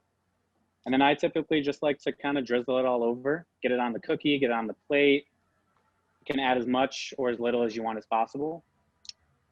And there you have it. Easy, simple, creamy, delicious. Stab the top of that thing, Sarah. Yes. Adam looks delicious, Adam. Can you Thank tell you us so a little much. bit about Pure Market and Eatery and what you're doing out there? Yeah, so we're out in Auburn. We have breakfast and lunch Tuesday through Saturday. Tuesday through Friday, we're open 7 a.m. until 3 p.m. Sorry, I had to think about that. We just recently opened, so it's a big deal. And then Saturdays, we are open 9 until 2. So we do grain bowls. We do a lot of like to-go items. So if you're on the run and you just have to go to work, pop right in. We have meals to go, soups to go. Sometimes we have produce if you want to like take some stuff you don't want to go into Wegmans and wait in the lines. And then we also have a really nice coffee bar. You can get a lot of different coffees. We also have vegan milk options and stuff like that. And then we also are big on catering. So right now we've been doing a lot of catering, which is nice. So, you know, we do Syracuse, Skinny Atlas, Auburn, really anywhere we can kind of suit your needs. So. And I know that there's been a lot of focus on like the small gathering catering. You know, we've done some 20-person weddings and other celebrations, which is amazing that, you know, you and Luke are making people's lives a little bit more normal and a little bit more celebratory in such a terrible time. It must be really like refreshing to do that. Yeah, it's nice, especially like going into other people's houses. We've been doing a lot of like catering at people's homes, which makes it a little bit easier for them.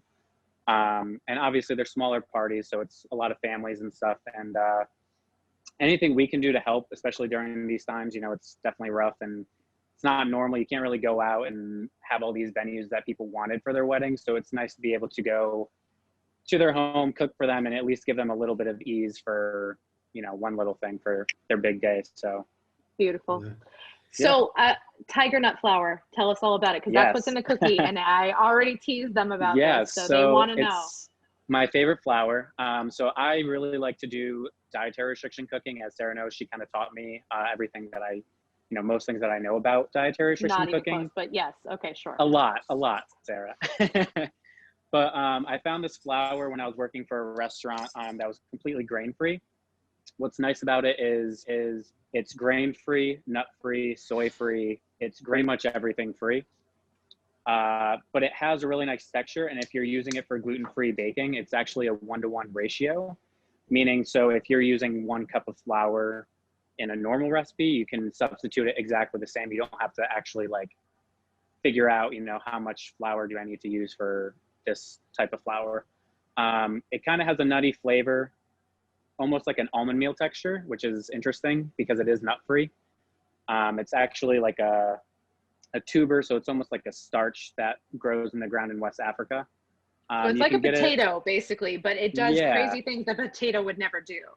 Yeah, no, absolutely not. And you can find it at Wegmans. Obviously, there's not Wegmans everywhere, but your local grocery stores, usually in like the Nature's Market sections, the organic sections, with all the alternative flours. But yeah, I use it for everything. I make bread with it. I make cookies with it. I can make cakes with it. It's really nice, very versatile. So just to bring this back for a couple people who have asked, so it is tiger nut flour. That's one word. Yep. And I found it easiest to acquire actually through Thrive Market or Amazon or those online stores that cater to dietary restrictions. That has been really helpful. And we found it, I think, Adam, at least I remember seeing it when we were doing research on keto alternatives, and like, all right, well, we don't want it to taste like something fake. We wanted something authentic and not to taste pasty or weird, you know, which is why, by the way, you should never make a cookie with just potato flour. That's a bad idea. Don't do it. Trust very us. bad, very bad. We've been there. Don't do it. Chewy, goopy, not good. That's why this is, you know, amazing. Like I said, first time I made the recipe, I found a recipe. It wasn't even for a chocolate chip cookie, but I was like, you know what? I'm just gonna kind of tweak it, add tiger nut flour, and yeah, it's an amazing texture. The aftertaste, you kind of get like that, like I said, almost like the almond meal kind of like nuttiness in your mouth, which is nice. My best friend, dry, mealy almond meal thing. Exactly. And it's nice because, like I said, there's people that are, you can make it vegan. You don't have to. I do coconut oil for the vegan part. If you want to add butter, you can. By all means, it, you know, obviously elevates the flavor a little bit more, but very simple recipe. I actually roll them up, freeze them, and eat them for a snack because it has high fiber, high protein, potassium. It's very beneficial for you. So I just eat them as little protein balls as well. And you don't even have to cook them because there's no eggs in them. So it's nice. Awesome. Great. Yeah. Adam, thank you very much. Where's Luke? I know Luke thank you is so not, much. Luke is on Luke the camera. Is on the other side of the camera. Just give us a hello, Luke. Flip the camera, Luke. I'm going to give Adam a chance to talk about what a great boss I am. He is a great boss. Just say the world's best boss. We know what you're saying. You blink twice keep the if you camera need on help. Adam then. Blink twice if you need help. You good? It's so, fine. So when Adam and I first chatted here about this dessert, we had talked about working with Tug Hill Artisan Roasters and the coffee. So this is going to be a segue to move us into the next segment here. But yeah, Adam, I really appreciate you putting this out there. Can we switch over to Tug Hill and say thank you? It's time to talk to Scott. Thank you, Adam. Absolutely, thank you Chef so much, Luke. you guys. Enjoy. Thanks, Adam. And a really great, thanks, man. Really great thing here. I see Pawliw has joined us as well. Hi, Pawliw. Pawliw is the coffee farmer. So how's it going? Hi, Mark. How are you? Thank you very much for joining us. You are all the way, where exactly are you located right now? In Guatemala, I see that. Guatemala, yeah. So thank you. And where's Scott and Vanessa Scott and Vanessa are here. Yeah. They've been eating right along. Yeah. We've been really enjoying the meal. This has been great. It's been delicious. Awesome. Very excited to hear that. You guys worked for it.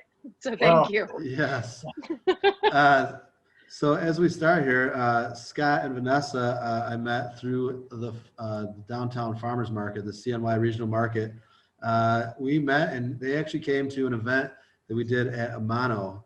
It was our first time, and we have some pictures from that somewhere in my repertoire of pictures. So, but they've been great. I drink their coffee a lot, so.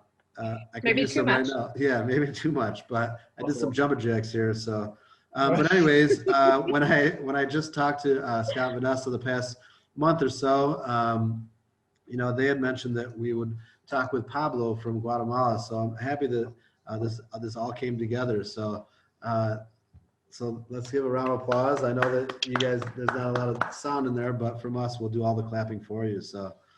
But anyways, Scott, Vanessa, tell us a little bit about Tug Hill Artisan Roasters.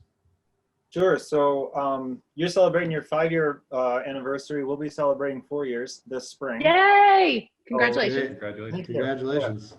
We're excited about that.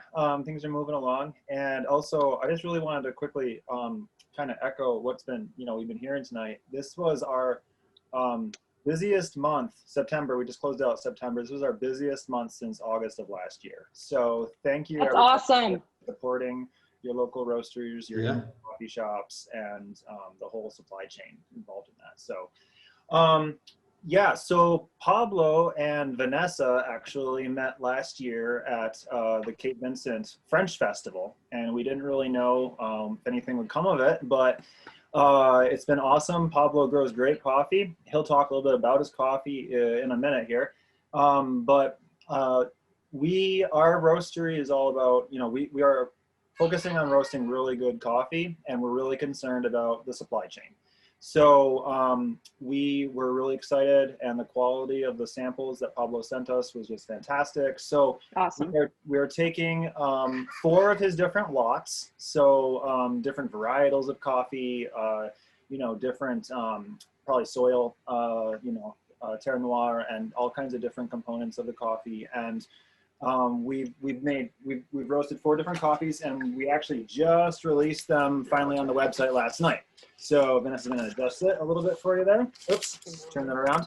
And we're kind of going with a theme. Like, I don't know if you can see it. Yeah, so Mark, I'm terribly sorry. The labels came in, and everybody that got coffee, the labels came in Friday night. And I had to deliver the coffee Thursday morning. So they don't have the really cool labels on them if you got them in your boxes. Dude, they have like handwritten, hand-signed labels on them. They're I don't know awesome. if you can see that. But Yes. still, Yeah, It still tastes delicious. Sorry about Scott's handwriting. Yeah. It's legit though. Like, this is authentic. I love it. So these coffees though, in addition, so we have a Pacamara, and I'm hoping that Pawliw will elaborate a little bit on what that is as far as the varietal is concerned, because it has a really cool hereditary background. And then we're also doing a Barbon on a Café 14. This is a new espresso blend, and we're roasting it a little bit lighter than some of the other ones that we've done in the past. And it helps to, it's still like dark enough so it's not sour. But you're gonna get some really nice fruity characteristics going along with this coffee. And then we've also got this this Caturra, and Pawliw is again very innovative, and he's one of the few farmers in Guatemala that I'm aware of that's doing natural processed coffee. So this is something that's very common in Ethiopia and Africa. Naturally processed coffees refer to the fact that the flesh, the pulp, all that is left on the coffee while it's drying, and it has to be raked so the anaerobic bacteria doesn't cause it to spoil.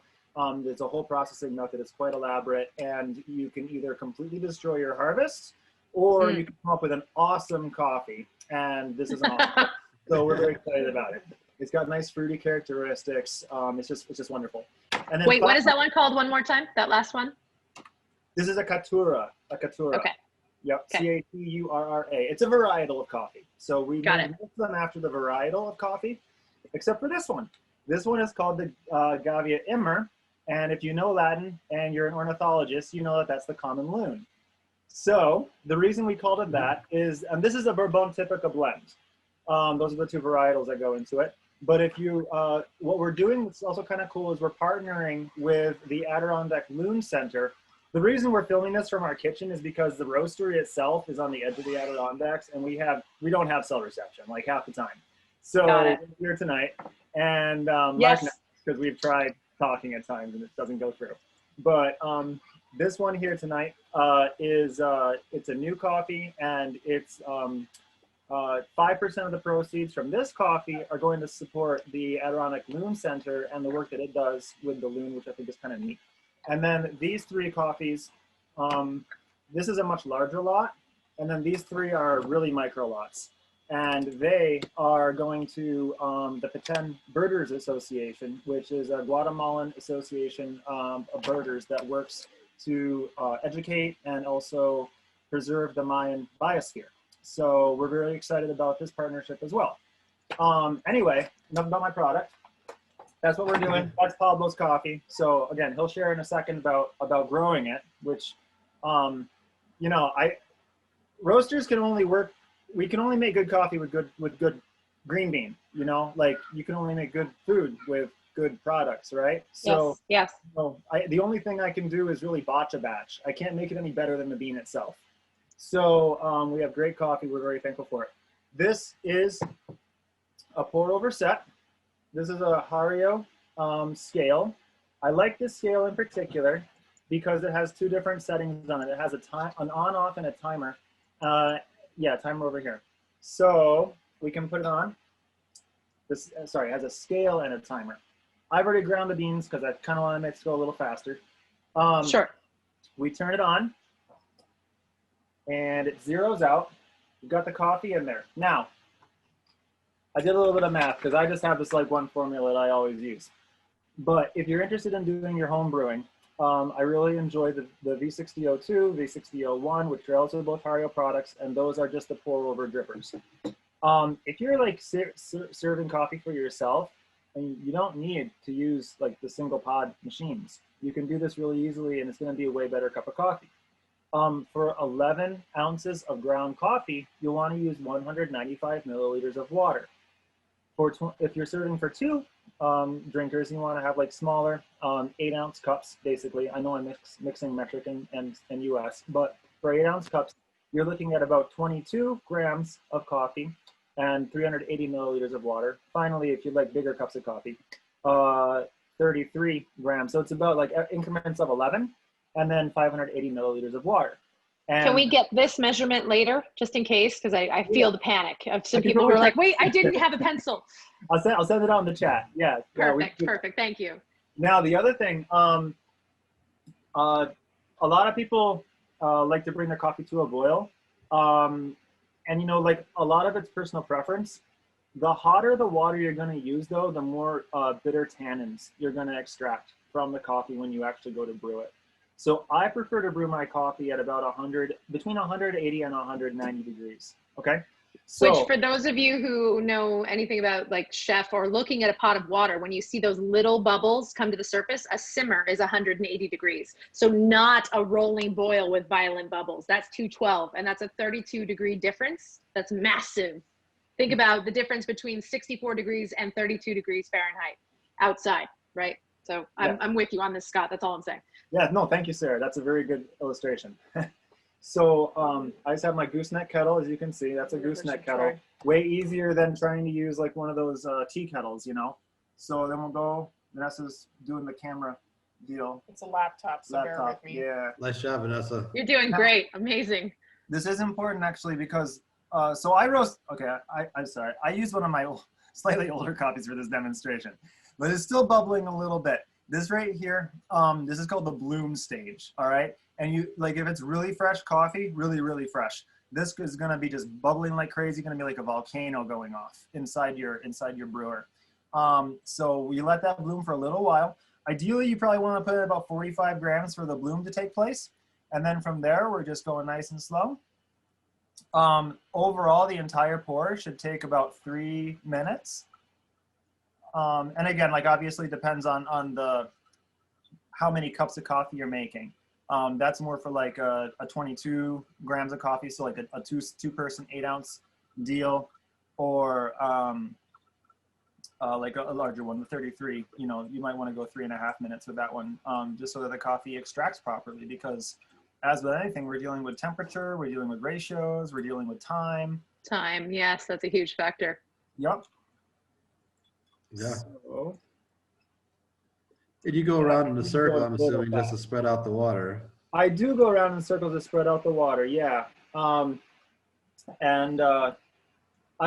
talked with, you know, like take it for what you will. There's obviously a marketing aspect to it, but I talked with some guys at the coffee festival in New York City last year, and they were explaining to me the reason for there's like ribs on the inside of the actual, the dripper.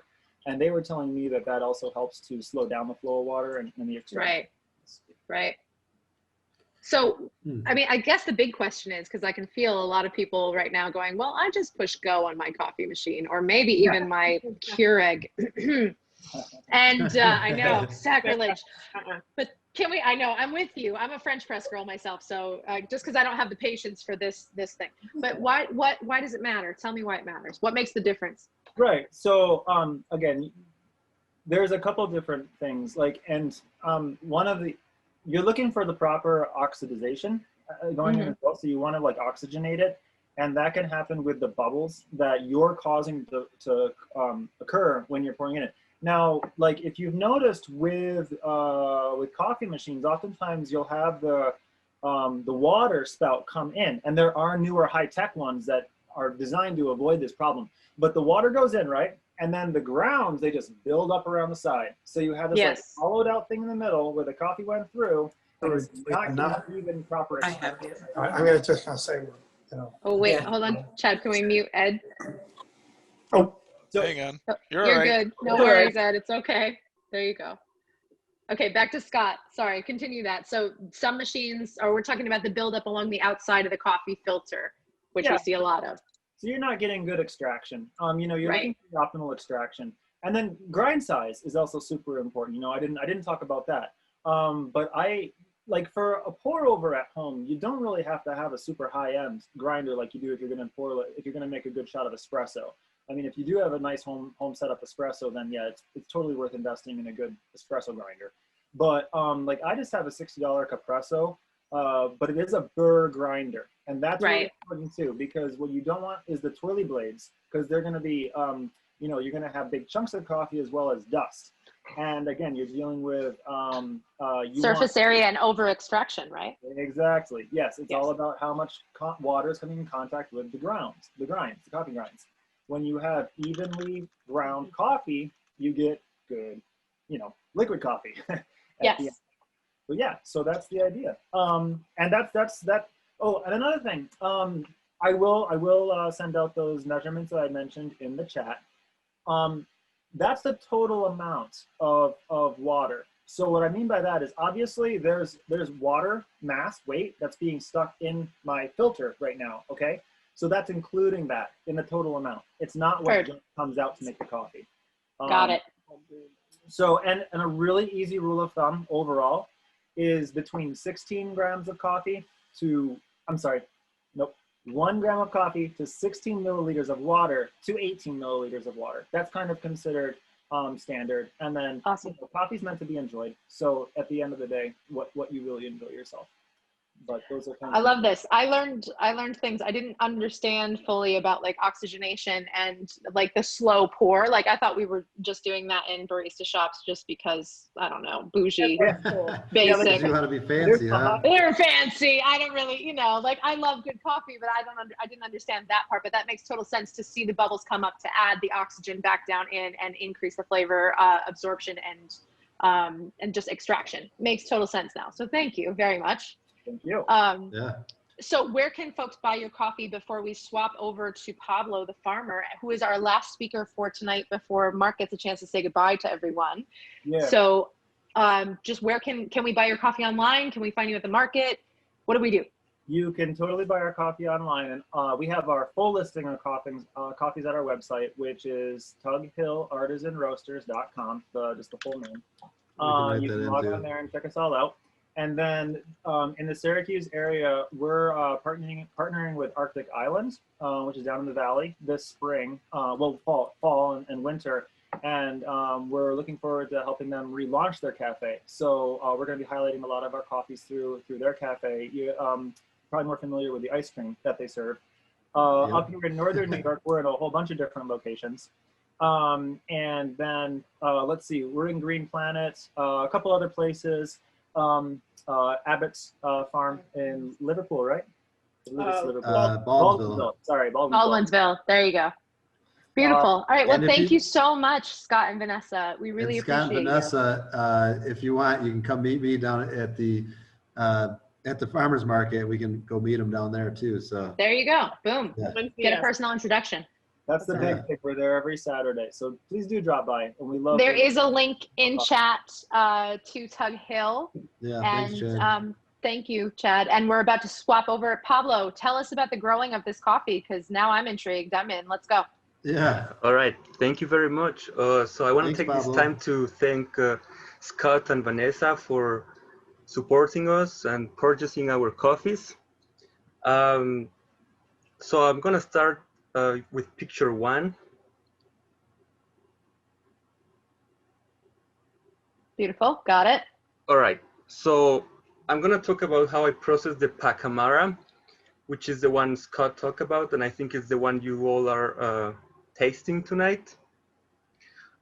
This variety was brought from El Salvador like 20 years ago to Guatemala, and now it's becoming very popular, but very few farmers still have it because the yields are very low. So it's a little hard to grow it. So what I did with this lot is we did selective picking, which is try to just collect the ripe cherries. And you go to number 2, please. So there you can see perfectly ripe cherries. Normally in most farms they pick it like greenish, any color, and then the machines kind of sort it, but the outcome is not the same. So we try to pick only where they are like already with that purplish shade. Number 3, please. And with the Pacamara and with the other, most of the coffees we exported this year, we, along with my wife, Eva, which she's the one on the right-hand side of the picture, we created a quality control team, which is after we receive the coffee at our mill, they still, like we sort it again. So in case like the selective picking was not too well during the day, we still remove all the defects that we see and all the unripe cherries before processing it. Number 4.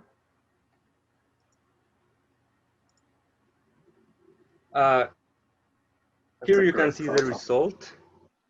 So this is my favorite picture from this harvest. We really so beautiful. So most commercial farms would just process all of this together. Then there are some, let's say, specialty coffee farms that would accept the ones in the middle in the orange basket, which are still would taste okay. But then we went the extra mile to separate them and we only process the ones on the left-hand side, which those are perfectly ripe. And yeah, they are gorgeous. thank you. So I need a copy of this picture. Yeah, for real. This is amazing. I really do want to put it on the wall. It's awesome.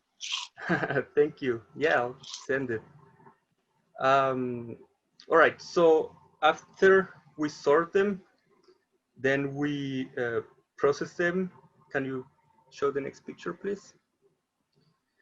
So most of our coffees are washed coffees, with the exception of the natural one that Scott talked about. So for the washed coffees, we use very clean drinking water, as you can see. Then it flows into the depulper. Next picture, please. Which is this machine that removes the, let's call it the outer layer, that red layer. Next picture. So there you can see. So after that layer is removed, you get the parchment coffee. And it still has like a sticky part, which is called the mucilage. Next picture, please. So after the pulp is removed, which is the outer layer, it floats into the fermentation tank. This is very important for specialty coffees. Commercial farms, or even some specialty farms, don't do the fermenting process anymore. There's a lot of risk while doing this, but if you get it right, you really can highlight the flavors, you know, because that sticky skin that you saw in the previous picture, it has some let's say natural sugars, some natural bacteria, that when you leave it fermenting, it really the coffee bean really absorbs those flavors. So for the Pacamara, we did around 36 hours of fermenting. And when we know the time is right, we wash it. Can you show the next picture? So again, with the clean water that you saw in the previous pictures, we wash it to remove all the pulp and all what's left from the fermented bacteria and the mucilage, that sticky part. We completely remove it. On the picture, you can see Gilberto, who has worked with our family for 40 years. So he knows what he's doing. Nice. So after he washed the coffee, we bring it to our greenhouse. Can you show the next picture? So this is another infrastructure that you will not see on commercial farms. We try to dry it as slow as possible, so we can really improve the quality and the shelf life of the coffee bean.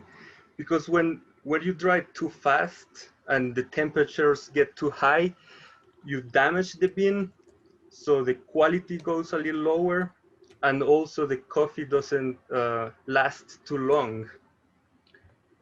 Show next picture, please. So after we dry it, then we take it to a dry mill, which they remove the last layer of the bean, which is called the parchment, and what is left is the green bean, which is what we already export to the United States. Can you show next picture? Boom, there you are exporting. So this is like completely the last stage, the last time I saw the Pacamara bag. So what they do at the dry mill is that they remove the last layer, as I said before, and also they sort it, they screen it, they remove all the defects and make sure there are just the best green coffee beans are exported. Then they bag it and they ship it to New York. Beautiful. Love it. And then Scott and Vanessa take it and they roast it and love it and treat it with all the care and science that they brought here, which is amazing. Thank you so much for the photos. That's awesome. Yeah, you're welcome. So why is this Pacamara so different and so good? First of all, the Pacamara variety is exceptional. It tastes great.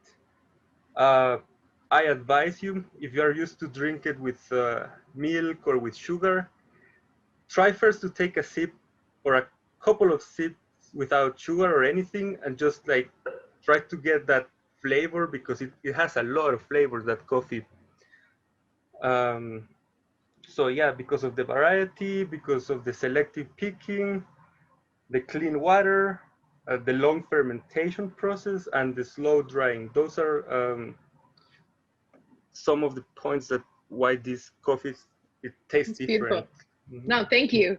I challenged Pawliw because we've had quite a few coffee folks on for Dining Inside Out. So for those guests who have been here for like coffee guy, both Scott and Pawliw really brought something different here tonight. One, the science aspect from Scott and the precision there, along with the passion behind the roasting. And then this was amazing, Pawliw. You brought it. You win, man. You win. We've had lots of comments about the element of passion tonight from the farms and the chefs themselves. So really, thank you so much. I learned things, and I love it when that happens. And that's what Mark brings to the table. It's why he's been in business for 5 years, and for 5 more, or maybe 15 more. I don't know, Mark, how long you're planning on, like forever? I mean, what are we doing here? At least until tomorrow, so. Tomorrow, okay, Yes. COVID plans. Yeah, one more day at least, minimum. Well, thank you, Pawliw. It was super interesting. When Scott told me that we might be able to talk to the farmer in Guatemala, I was like, yes. You're welcome. It was my pleasure to show what we were doing last harvest. It's amazing. Well, thank you very much, Pawliw. I really, really appreciate it. So it's been wonderful. Quick trivia, because I know the answer to this one, so I totally want to win. Not that there's a prize, but who discovered coffee was just posted by 2 kids in chat.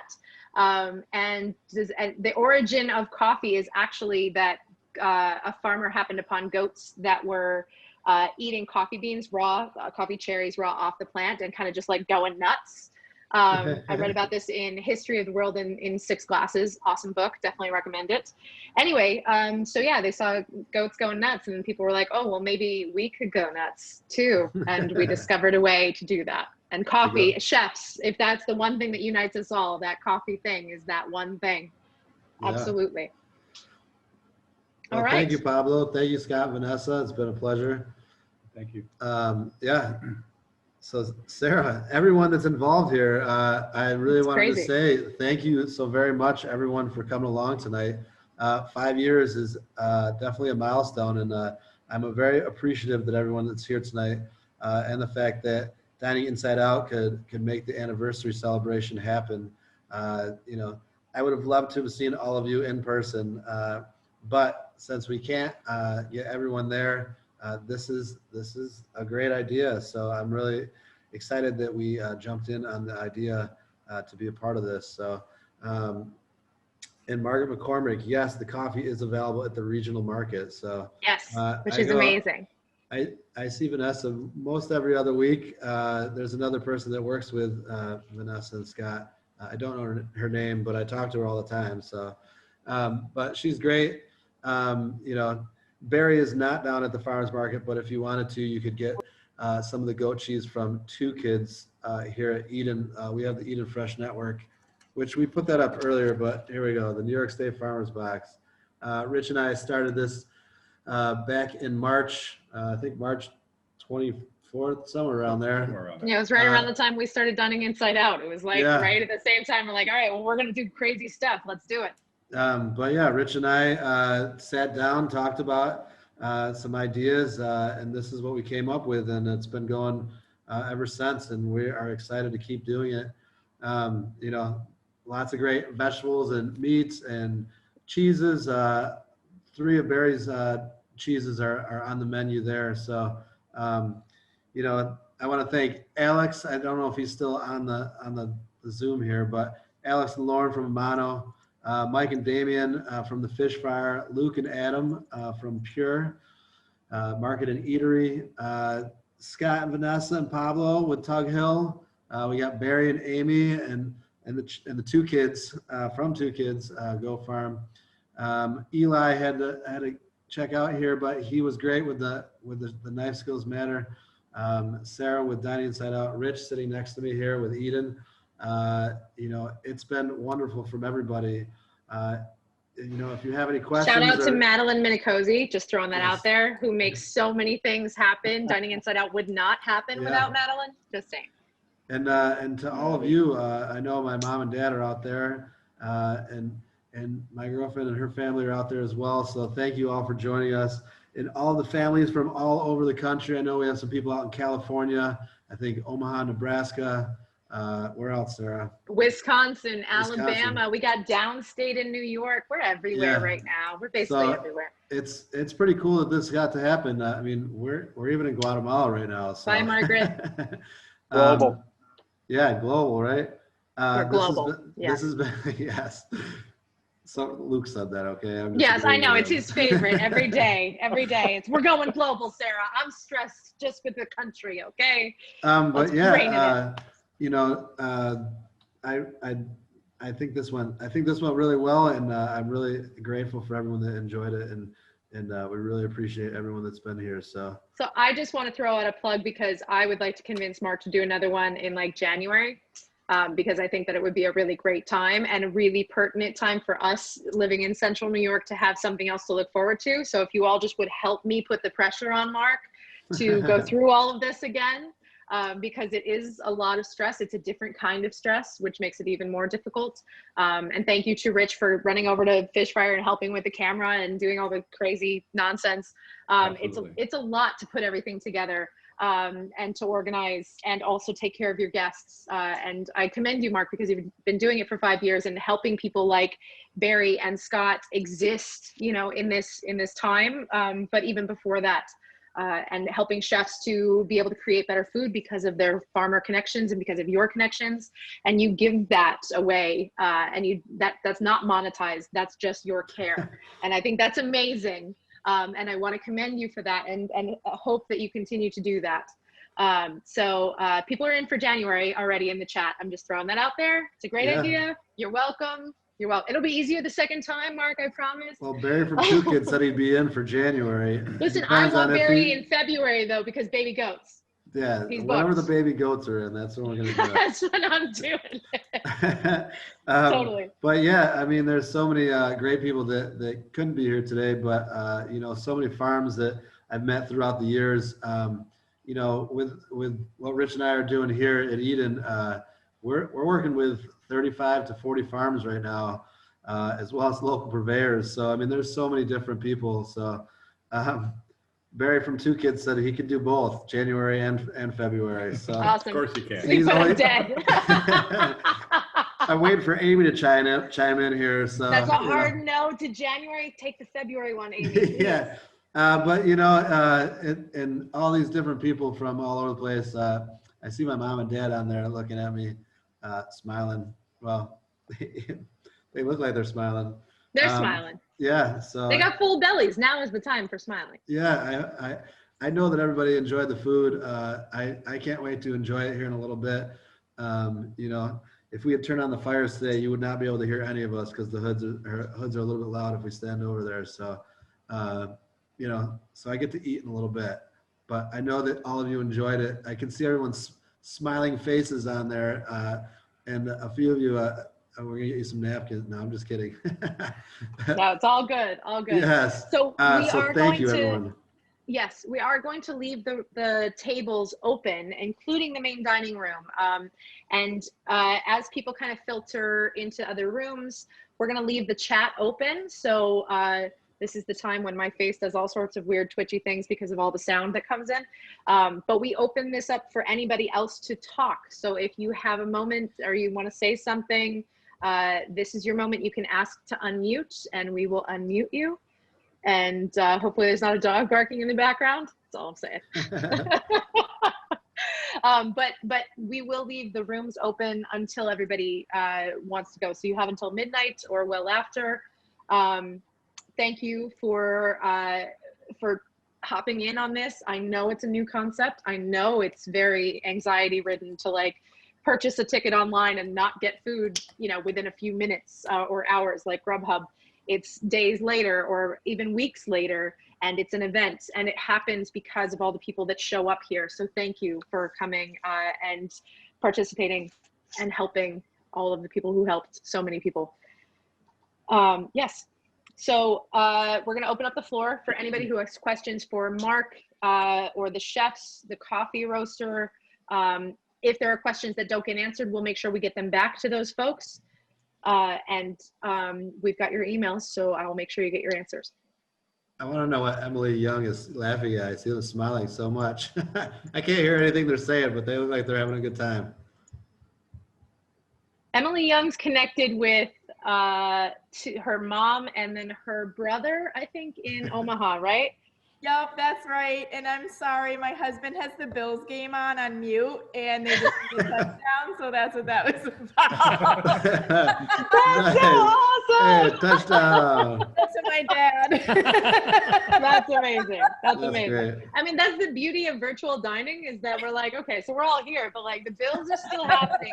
The wine is still here. We don't have to drive anywhere. This is good. This is good. I just got a question about recipes for tonight's meal. So I have to ask the chefs for those. But I think, yeah, Alex is in. So I got a thumbs up from Alex. I'm sure that Mike would love to share. Yes. Adam Giordano, can I, you know my policy on Absolutely. giving away recipes. Absolutely. That's correct. I It's an love giving away absolutely. recipes. Yes. Love it. I'll, Love it. I'll get with Mike and Damien, and they'll send something Beautiful. over. So yeah. Okay, so we'll put together a little recipe book with the three of them and send that out. And I'd like to include all of the artisans who were here. So there'll be links to the cheese from Barry, the coffee from Scott and Vanessa, and then also to follow Eli. I'll put that link in there as well, and the Eden Fresh Network, where you can find a lot of these great products, and a lot of what you ate tonight came from local farms that were connected through this. So we'll make sure that we get all of that in there so you know where to go.